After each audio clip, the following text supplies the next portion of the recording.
He was here where everybody else was here. Would LeBron pass Jordan with a title this year? Knock it off. You already know this debate. LeBron or Jordan. Drives again and again. Stats or rings. Longevity or dominance. It's the argument that has broken up friendships, crashed comment sections, and taken over every barbershop conversation over the last 2 decades. But here's the problem. We've been having this debate with fans and analysts. What if we actually went to the players who played against these men, who guarded them, who lined up against them night after night and left the arena knowing they just faced something different? Today, 20 NBA legends give their verdict on the greatest of all time. Some of these answers might surprise you. Let's start with one of the only men alive who could throw his own name into this conversation, Magic Johnson. 5 rings, the guy who redefined what a point guard could even be. Magic has always been open about where he stands. LeBron is his guy, but Jordan is still the standard everyone else is measured against. Don't get it twisted. I love LeBron, but no. Yeah, I love my boy. I love him. Yeah. But when Michael Jordan took off with that tongue out, hold up, listen, because a lot of you wasn't born then. 1991 against my Lakers, right hand. We thought we had him. He looked as we went down. He switched it to the left hand. Tongue went left. Spun it against the glass and good. There's nobody alive that's been able to do just that. That boy is too bad, I'm telling you right now. But LeBron is a bad boy too. He's a bad boy, but he's not Michael. And you have to understand the weight of that coming from Magic, because this is the same Michael Jordan who walked up to Magic and Larry Bird, the king of their era, and told them flat out, there's a new sheriff in town. Magic felt that firsthand. So when he still puts MJ on top, that means everything. Shaq has seen every era up close. He was the most physically dominant force the game has ever produced. But there's one thing Shaq will not sit through, a GOAT debate that doesn't end with Michael Jordan at number 1. You said LeBron James the greatest player ever? Ever. Kobe Bryant couldn't fill, or Michael Jordan fill LeBron's shoes. The impact that he's had with different teammates, different organizations. Would you be mad at me if I just walked off the show? You can't leave. I'm going to say one thing to you, Max. I don't know the numbers like you do. Michael Jordan is what in the finals? 6 and what? Oh. And what is LeBron in the finals? That's all I got to say. How many times did MJ see the Warriors, though? Will you stop it? I'm just saying, though. Stop it. He's going to beat the Warriors? Hold He's on. going to beat Shaq, KD, when Jordan Steph, retired. Clay? When Jordan retired. No! Yes. Whoever's paying him to say all this stuff, I will pay you double to stop it. Listen, Jordan was the greatest in my opinion. He likes LeBron, that's his opinion. But, when people look at stats, right? So, his stats are definitely going to be up there. And to have passed up Kareem Abdul-Jabbar, I can truthfully say I'm jealous of that feat. He's the only man that had me terrified on the court. Because I went from high school admiring him, college admiring him, and then he's right there in front of you. And all the shit you see on your poster, like he's doing it in real life. Like he came by me so fast one time, I was like, oh shit. He respects LeBron, he acknowledges the case, but to Shaq, there's only one man who sits above everyone else. And no amount of stats, rings, or longevity is changing that. Charles Barkley doesn't do subtle, never has. To Chuck, Jordan was the greatest from the moment he stepped on a college floor. And no matter how long LeBron plays or how many records he breaks, MJ will always be at the top. That's not a debate to Barkley, that's just facts. He says, I'm surprised. I said, why are you surprised? He says, I thought you were the best player in the country. I said, well, I'm not. I said, well, I'm not. There's this dude. He's jet black. He's a little taller than me. He can outrun everybody. He can outjump everybody. And he's talking the whole time. He said, what's his name? I said, his name is Michael Jordan. I ain't never seen anything like it. And this is before he became Michael Jordan. This is in college. I said, Coach, he's going to be amazing. I didn't think he was going to become the GOAT. Blue doesn't believe that Jordan is the GOAT. So it's interesting you say that, because we had a moment on TV the other night, Blue. LeBron is getting ready to pass Michael in the most 30-point games. And Ernest says, LeBron passes somebody, he's only 40 games behind Michael Jordan for the most 30-point games. And I says, can you repeat that? He's 35 games behind Michael for the most 30-point games. and he's played like 7 or 8 years longer. I love LeBron. He's a good dude. He's a great, great player. But to not have passed Michael in 30-point games, and he's played, I think he's on year 20, right? And I said, that's an incredible stat. That he's still behind Michael and he's played 7 years longer. You got to admit, that's an interesting factoid. Scottie Pippen was there for every single one of those 6 championships. He saw Jordan every day, in practice, in the locker room, in the biggest moments of the biggest games. Puts the shot of the air. Good! The game's over. So when LeBron called himself the GOAT, that one right there made me the greatest player of all time. Pippen pushed back hard. He said no man gets to crown himself. You earn that. And while Scottie acknowledges the numbers make it close, in his mind, there's still only one man who's actually earned that title. We all have our opinion, but my problem is more so with LeBron is if you are the greatest player, if people are saying you are the greatest player, or if people are saying Michael Jordan is the greatest player, why do you need to say it? Right. Michael Jordan has never, ever said he's the greatest player to ever play the game. Why? He's respected all the other players before him. So for LeBron to say that, he's sort of pulling himself out of it because you can't say you're the greatest player. You have to allow your peers in the world to say that. Dennis Rodman didn't hold back. He straight up said MJ is the greatest to ever do it. And then went even further, claiming Jordan would average 50 points a game in today's NBA. LeBron era isn't over yet. So let me ask you this. How does he compare to your former teammate, Michael Jordan? That's been a big debate for a while now, huh? No question. I just think that if you look at Michael, the body work he's done over the years, you look at LeBron, the body work he's done over the years. How many years? 17 now, going to 18? Michael is the greatest player ever. You know, Michael's been injured one time. He never asked to sit out. He never asked for anything, but only he asked for respect and money. But as far as LeBron and Michael, if Michael played in this era, he'll average 50. He averaged 50 points. LeBron's a great talent, no doubt. He's probably one of the top 3 players ever played with Kobe, Magic, Kareem. But Michael's right there. I don't know why you guys discuss the GOAT. Coming from the man who was in the trenches with him for 3 of those 6 titles, that's not just loyalty talking.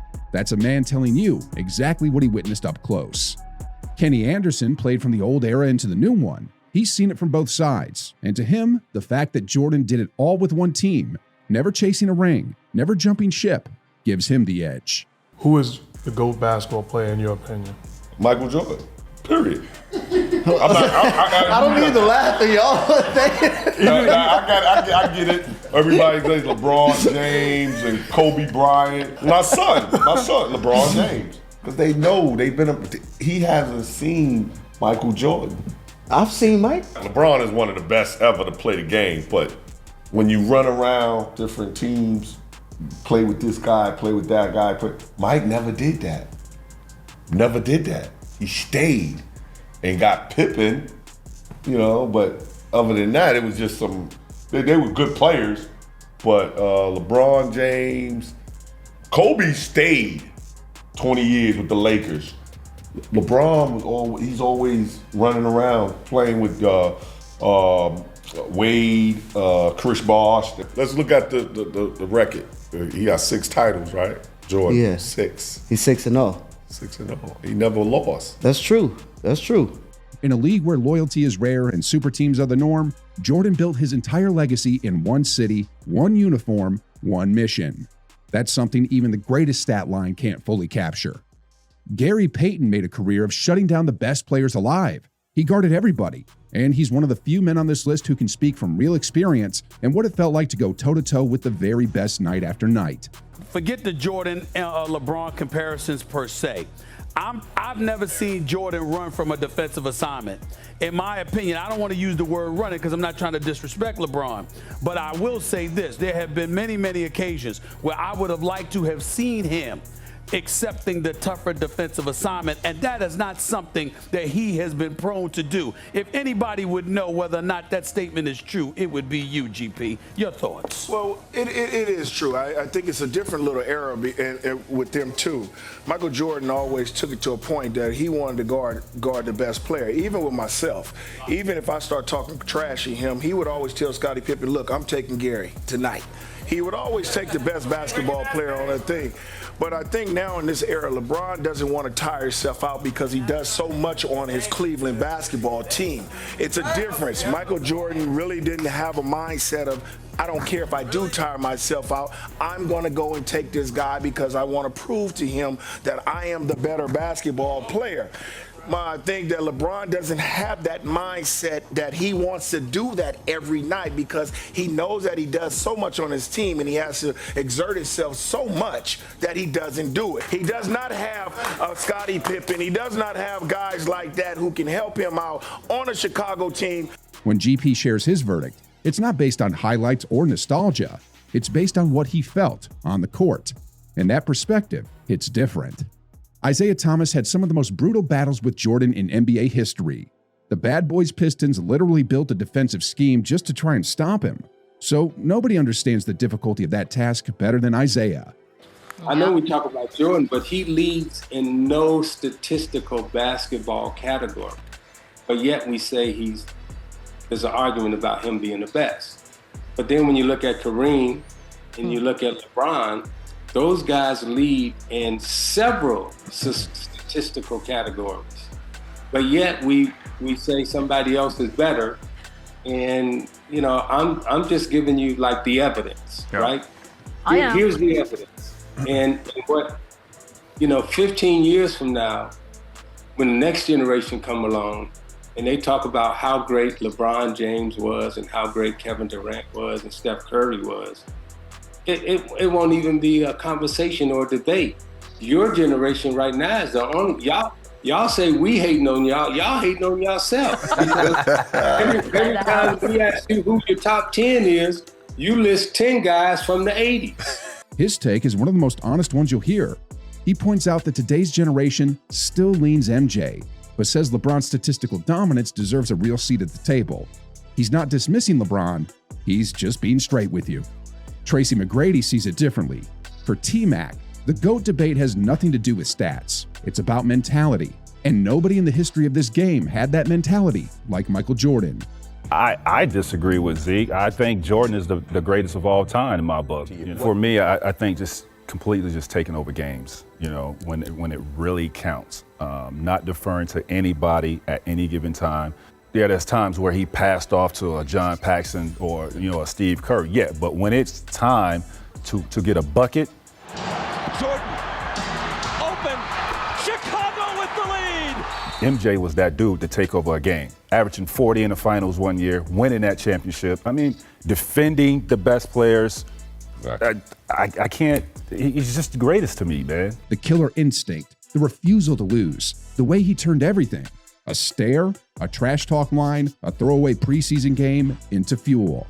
That's what separates him. And that's something you cannot put in a box score.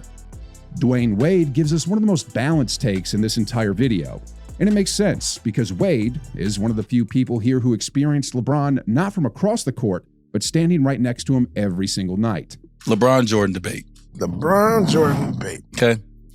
I'm asked all the time, just like you, just like so many people. But because I play with LeBron and I play in the NBA and Jordan's my favorite, I'm asked a lot about this GOAT debate. How I'm going to start defining it. Okay. And as I discuss it, it's no secret about it all. Michael Jordan is my basketball GOAT. Right. My personally, right? For all the reasons that he should be. But I do have a new answer of the way I'm going to start answering this question. When people ask me, I'm going to say Michael Jordan is the greatest player I've ever watched. Okay. LeBron James is the greatest player I've ever seen. Oh, I saw what you just did right there. I never saw Michael Jordan. I watched Michael Jordan. Yeah. Saw and I've seen LeBron James up close. Up close. I played against and I played with. I've never seen, I personally have not seen a greater basketball player, but I've watched a great basketball player. Wade's verdict? Up close. LeBron James is the greatest he has ever seen. And when that comes from someone who won championships alongside him, who saw every practice rep and every fourth quarter moment, that's not a hot take. That's a testimony. Dr. J has a longer view than almost anyone still in this conversation. He watched this game evolve across decades, seeing every generation's best, and he refuses to reduce it to a simple yes or no. Back and forth. You played against Michael Jordan at the end of your career, at the beginning of his, and you followed LeBron James. Who's the better of these two players? I think that's a fan's argument, for one thing. I always put Oscar Robertson out there and Wilt Chamberlain and Bill Kareem. Russell, you know, the guys who came before me. Kareem's in the list. He's on the second team. You know? But if I was starting a franchise, I would start with Kareem. And the Michael LeBron argument, I don't want to really try to settle that for anybody else, you know? I mean, I don't really think it should be settled until LeBron's career is over. He's done all and everything that anybody has ever done in the history of the league, and so did Michael. And and Michael did it probably at, if this is fathomable, a higher level, because he never lost in the finals, and he was Finals MVP 6 out of 6 times. So the bar is pretty high, but LeBron is still playing. Instead of forcing a verdict, Irving zooms out and places LeBron within the full arc of NBA history. He's not dodging the question, he's taking it more seriously than most people do. Reggie Miller sees LeBron's case clearly: the longevity, the versatility, the numbers. He's not dismissing any of it. But when he stacks the resume side by side, Jordan's record still stands alone. 6 titles, 6 finals MVPs, 0 losses when it mattered most. Strong case. It may not be a good case, but you can make a strong case that he is knocking on the door of the GOAT. Uh-oh. I'm not saying he would ever pass him, but you can make a case for that. 6 straight times to the finals. Now, he hasn't won all of them, but it would be 7 straight times to the finals, and you would certainly assume if they won that he would be finals MVP. So that would be 4 finals MVP, correct? But you can't be the greatest of all time if somebody's knocking on your door, can you? I said you could make a case. I'm not saying it's a strong case, but you could make a case. But then can you say he could be the second greatest player of all time? Numbers-wise, he's going to end up, if you just look at the numbers alone, you would have to say that. I'm not saying he is, because I will always side with Black Jesus. Don't get me wrong. Gone to the finals 6 times, 6 finals MVP, period. And it's the killer instinct that MJ had. I think LeBron's more of a pleaser, and he wants to get everyone involved, and there's nothing wrong with that. But if you're looking at the numbers alone, you can make a case. And remember, this is coming from a man who spent his entire career trying to knock Jordan out of the playoffs and couldn't do it. Kevin Garnett is one of the most intense competitors this game has ever seen. And even KG will tell you, Jordan wasn't just better than everyone else, he was different, on a completely different level. I don't know if Jordan ever had. Are y'all serious? Peter Bessie? Are y'all serious? You're right. Are you serious? You're right. Are y'all serious? Peter I'm letting Bessie. y'all get off, but are y'all serious? Michael KG. Jordan was probably the most.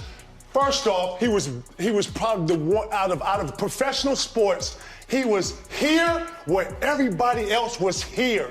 Michael Jordan was revered as a machine. Was he more criticized Are than you LeBron? serious? He was selfish. He didn't trust what they said anybody at else. first, yeah. So he still won. I And remember right when he you said said he he was couldn't never do gonna it, win. he came out, he won, and and you was like, you know what? I'm rolling with this kid here. And you saw how hard he wanted it. And you saw how hard he was going. And this was Magic and Bird still in the lead. Yeah. Man, come on, man. Well, Magic Nah, was that. Remember when they were That man calling- saved basketball when basketball was on the verge of losing it. When we had addicts and when guys came in camp overweight. Who do you think started coming in camp in shape, ready to go day one? KG has that famous quote about Jordan having a literal glow when he walked into the arena.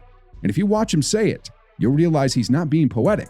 He's dead serious. When you stepped on that court with MJ, did he have a glow? I swear to God, he had the orange joint. Hey, listen, I'm not even laughing. Hakeem Olajuwon, the dream, the only man who won a championship during Jordan's first retirement. So, if anyone could argue the door was open without MJ, it's him. I think LeBron James is up there with the greatest players of all time. Yes. I will, depends on how you see, because according to the position that he plays, you know, when people start comparing him with Jordan, then that's not a fair comparison because, Jordan is far more superior player and a very, very tough league. I mean, that's not taking anything away from LeBron James because he's a great player. But it's not a fair comparison because I think Jordan is much far superior player. And Hakeem makes it crystal clear. In his eyes, Jordan isn't just better than LeBron. He's far superior. When the man who fulfilled that brief vacuum still bows to Jordan, the conversation is over. Paul Pierce wants to be fair. He takes the modern angle, weighs both sides, and genuinely tries to give LeBron his flowers. But at the end of the day, Jordan's accolades make him the greatest. And Pierce says it like a man who's thought about it seriously, not just throwing out a take. That distinction matters. Eddie House is not interested in the statistical argument at all. To him, there is no amount of numbers, no combination of records, no points, rebounds, assists line that puts LeBron above Michael Jordan. Eddie, would LeBron pass Jordan with a title this year? Knock it off. Thank you. Thank you. If you don't stop it, Next question. Next question. Right, if you don't stop it, we should, because this is ridiculous. Thank that you. we even talking about this. Not to take away from LeBron's greatness. Were you taking away from? No, I'm not. No, I'm not. This man played with Not LeBron taking James. away from LeBron's greatness. As great as he is, and for this era, could have played in any era and still been great. But we talking about Michael Jordan. Whenever you have all of your peers, you have your peers that play with you. You have the greats and then the future greats, all saying Jordan is the best. And if you look at it, just the average. Jordan averages more points, less rebounds, less assists. We know LeBron is a facilitator first. Yeah. He's a bigger man, so he should have a couple more assists and rebounds than him. He's played more games and has less points in the 15th season. So, I mean, that's what everybody is going to say, oh, he's going to blow out all the numbers that Jordan has, his career numbers. That's what he's going to do, blow. It's about rings, because nobody talks about Wilt because he has all these rebounds. Nobody talks about Kareem, the all-time leading scorer, as being the greatest of all time. It's about rings. should. And even Bill Russell with the 11 ring, nobody even talks about him. Why not? Everybody talks about. Has it ever came out your mouth? No, I'm saying I like Kareem. I said Kareem. I mean, he got 6 So MVPs. if you could say Kareem over 6 MVPs, and what about Jordan? 6 MVP, final MVPs, right? Yeah. 6-0, don't even went to a game 7. Some guys just see it that way, and Eddie House is one of them. The eye test, the feel, the moments, Jordan wins every time. Kenny Smith, who won 2 championships with the Houston Rockets, the only team to win a title during Jordan's prime outside of the Bulls, so he knows better than most what that window felt like. And still, from the pure eye test, Kenny Smith says Jordan is the GOAT. No hesitation. What he saw on the court night after night told him everything he needed to know. There's a comparison that is natural, and there is a debate, and it's for us to say it, maybe not for him. It's for us to tell you who the GOAT is, the people who've admired or both players or multiple players, to tell you it is by the criteria that we set. And the one thing that I would say that creates him and makes him the basketball GOAT of everything that we've seen in our day, in our lifetime, is that everything that we talk about and we see on this part, on the offensive end, he was just as good on the defensive end. You know, if you were in a Houston Rocket locker room when we played the Chicago Bulls, we'd say, we're going to run X5. But if Jordan's on the left side, we're going to run it on the right. So kind of like what I heard that they did at times with Deion Sanders in football. Like, we're not throwing it to that side of the floor. So not many players had the complete package, both on the offensive and defensive end, where they could get 30 and keep you from getting 20. He was the one guy who could do both. And I always say he was the most fundamentally sound athlete that we had ever seen at that time. Most athletes, they can run by you, they can jump over you, so they don't have the correct technique. They don't have the correct pivot foot, the correct hand in the passing lane. He had all of those things, and I think the 3 years of college changed him because of that. B.J. Armstrong had the best seat in the house. He ran the backcourt alongside Jordan for 3 of those 6 championships. He saw everything, every practice, every fourth quarter, every moment where it mattered most. Thoughts on this comparison of Jordan versus LeBron James would be what? Well, I can see from a fan perspective the comparison, right? They're both wing players. You know, LeBron's about 6'8", Jordan's about 6'6". and they've both been the most dominant players in their era. But when I look at it, and I look at it from the detail as a player, as an ex-player, they're two totally different players. LeBron is a facilitator. LeBron initiates. LeBron will do things that I don't think Jordan was asked to do, but more importantly, I don't think he had to do it. You know, LeBron will initiate the offense. He'll score a little bit. He'll rebound a little bit. He'll do all the things within the team. Michael Jordan was a scorer first, second, and third. He was a phenomenal finisher of the game. And what I mean by that is Michael Jordan stopped playing the game. He stopped having to facilitate. He didn't have to do all those things. He just finished the game.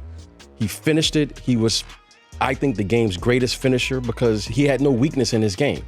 When he played the game, especially in the fourth quarter, we referred to him as a three-dimensional player. He's either going to score, he's going to get fouled, or he was going to go to the free throw line and make the 2 free throws. And not many players can do that in the last 4 minutes of a game. Jordan was the best. He was just three-dimensional in every way, every phase of the game, especially coming down the stretch. I would have loved to have seen LeBron play in our era. But I would also love to see Jordan play in this year because Jordan wasn't a three-point shooter. Jordan wasn't a shooter per se, he was a scorer. So it would be fun to really see how they would play the different styles. That, you know, if I put Jordan in this era, no hand checking. I mean, the guy averaged 37 points a night with hand checking. What would that translate into today's game where you can't touch him? But then I would love to see LeBron with his physicality that he has, because he's just an imposing figure.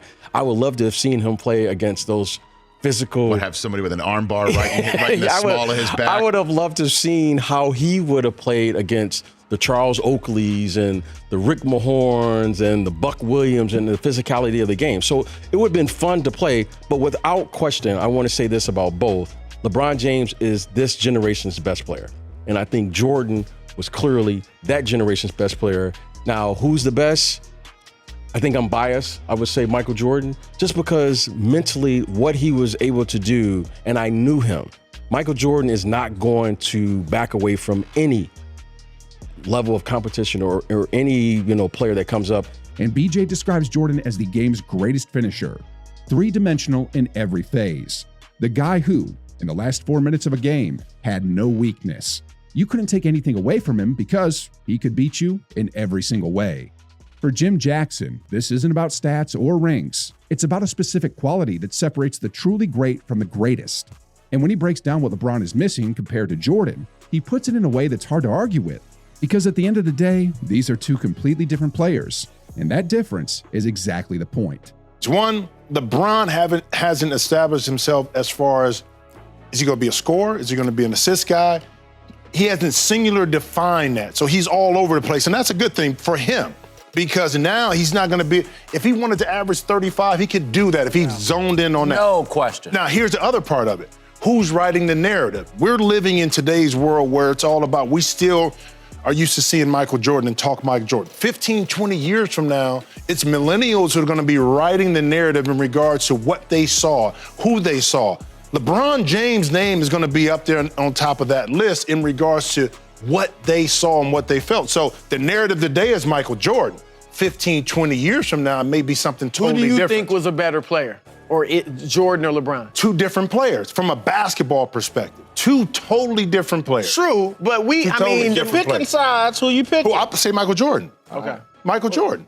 Jeff Van Gundy doesn't see this from a player's perspective. He sees it from a coach's. And if you've ever had to draw up a game plan to stop Michael Jordan, you understand why his opinion carries a different kind of weight. Van Gundy weighs both stars on exactly what they are, and his verdict is as clear as it is informed.